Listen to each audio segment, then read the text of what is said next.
Привет, друзья! Меня зовут Полина, и сегодня у нас немного необычное видео. Дело в том, что ко мне обратился очень маленький заказчик. Ему всего 3 годика, но он уже любит готовить. Маленький повар мечтает о кухонном фартуке, таком, который носят настоящие профессионалы. Я решила помочь ему в этом. Как сшить фартук своими руками?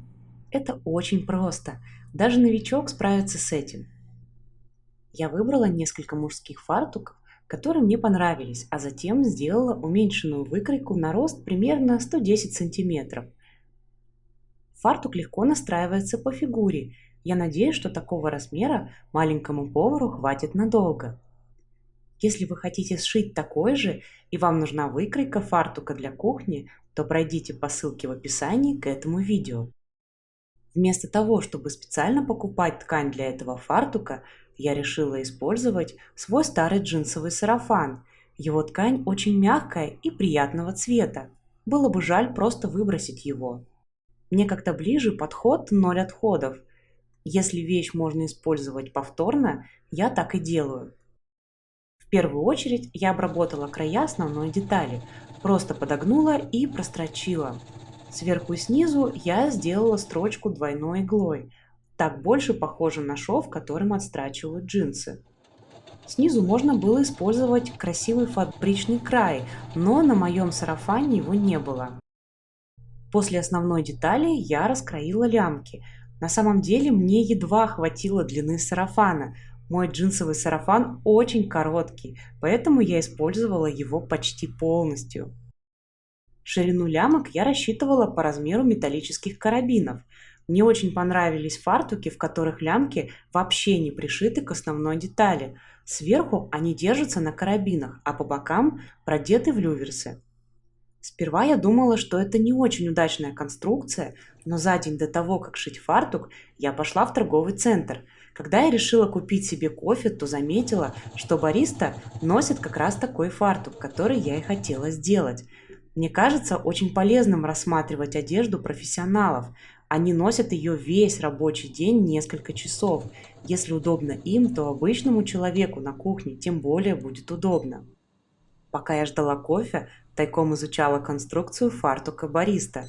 Со мной так всегда. Если я только задумала какую-то вещь, то начинаю видеть ее везде. Если это фартук, то я буду обращать внимание на все фартуки, которые есть рядом.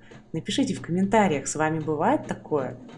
Ваши комментарии мне очень интересно читать, а также они очень важны в развитии канала. Лучший способ сказать мне спасибо – это поставить лайк, написать комментарий и поделиться этим видео с друзьями. В каждый проект я вкладываю много труда и любви. Надеюсь, что вы оцените мои старания. На фартуке я решила сделать карман и украсить его машинной вышивкой. Это, наверное, первый раз, когда я использовала вышивку из памяти машинки. Обычно я делаю дизайн сама. Я постаралась выбрать самый простой шрифт, чтобы фартук не выглядел как детский. Кстати, выглядят ли милыми для вас уменьшенные копии взрослых вещей? Или вы думаете, что детские вещи должны выглядеть как-то по-другому? Я думаю, что иногда действительно можно делать что-то подобное, особенно если ребенок сам попросил об этом. С другой стороны, детство – это единственное время, когда мы можем носить детские вещи. Обратите внимание, что я сначала вышиваю рисунок, а уже потом вырезаю деталь кармана.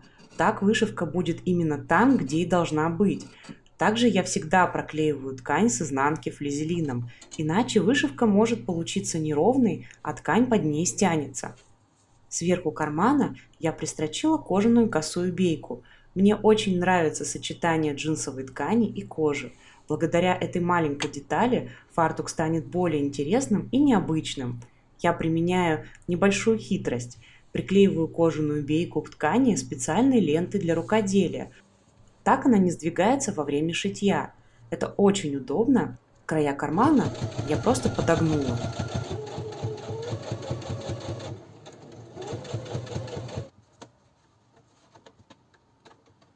Чтобы правильно разместить карман, я совмещаю его центр с центром фартука и закрепляю.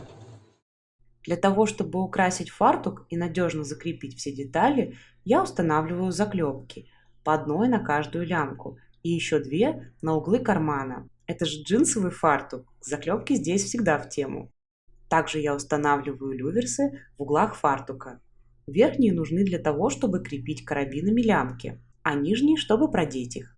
Сперва я думала, что карабины будут мешать маленькому повару, но оказалось, что эта конструкция очень удобная. Теперь мне захотелось сшить что-то подобное и для себя. Если вы хотите научиться шить, лучше начинать с простых вещей для дома. Если вы боитесь испортить дорогую ткань, то можете использовать одежду, которую не носите. Подойдите к делу творчески. Для украшения можно взять аппликацию или пришить молнию. Даже старые пуговицы могут стать украшением, если правильно подобрать цвета и не пришивать слишком много деталей.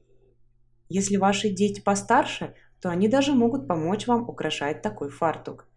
Мне очень понравилось то, что получилось. Я надеюсь, и вам тоже. Маленький повар теперь счастлив. Он может заниматься своим любимым делом в таком фартуке, о котором так мечтал. Я думаю, это очень важно, потому что именно в детстве мы пробуем разные занятия для того, чтобы понять самих себя. Ну и, конечно, мечты должны сбываться. С вами была Полина. Скоро увидимся. Пока-пока.